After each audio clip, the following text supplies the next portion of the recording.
হঠাৎ করে ইসরায়েলের মাথার উপর নেমে আসছে এক দুঃস্বপ্নের ছায়া।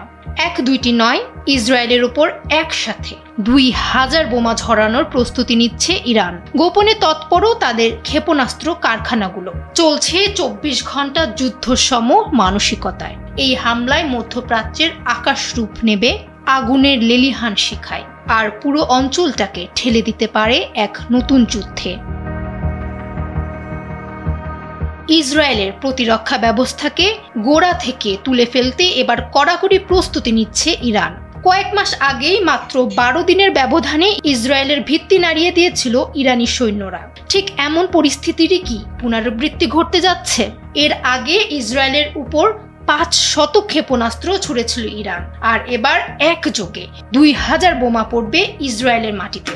এমনটাই জানিয়েছে ইন্টারন্যাশনাল ক্রাইসিস গ্রুপের অন্তর্ভুক্ত ইরান প্রকল্পের পরিচালক আলী ভায়েজ।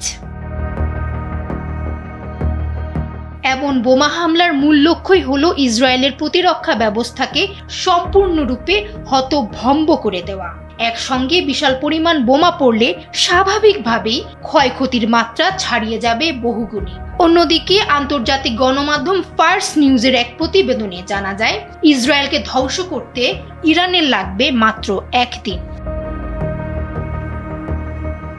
ইরানের রয়েছে সর্বাধুনিক সকল হাইপারসোনিক ক্ষেপণাস্ত্র, যা দিয়ে নিমিষে ইসরায়েলের অস্তিত্ব বিলীন করে ফেলা সম্ভব। এর আগে ইরানের হাইপারসোনিক ক্ষেপণাস্ত্রগুলো ইসরায়েলের আয়রন ডোমের মতো উন্নত বিমান প্রতিরক্ষা ব্যবস্থা ভেদ করেছিল। ইন্টারেস্ট ম্যাগাজিনের এক প্রতিবেদন বলছে, ইরানের হাইপারসোনিক ক্ষেপণাস্ত্রগুলোকে আরো উন্নত করা হচ্ছে। ইরানের এই অস্ত্রগুলো এতই শক্তিশালী যে এর বিরুদ্ধে লড়াইয়ের জন্য ইসরায়েলের বাস্তবে কোনো প্রতিরক্ষা ব্যবস্থা নেই।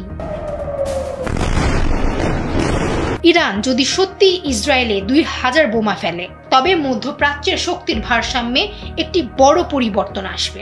সেই সঙ্গে ইসরায়েলের প্রতিরক্ষা কৌশলের উপর সৃষ্টি হবে মারাত্মক চাপ। ডেস্ক রিপোর্ট, সময়ের আলো।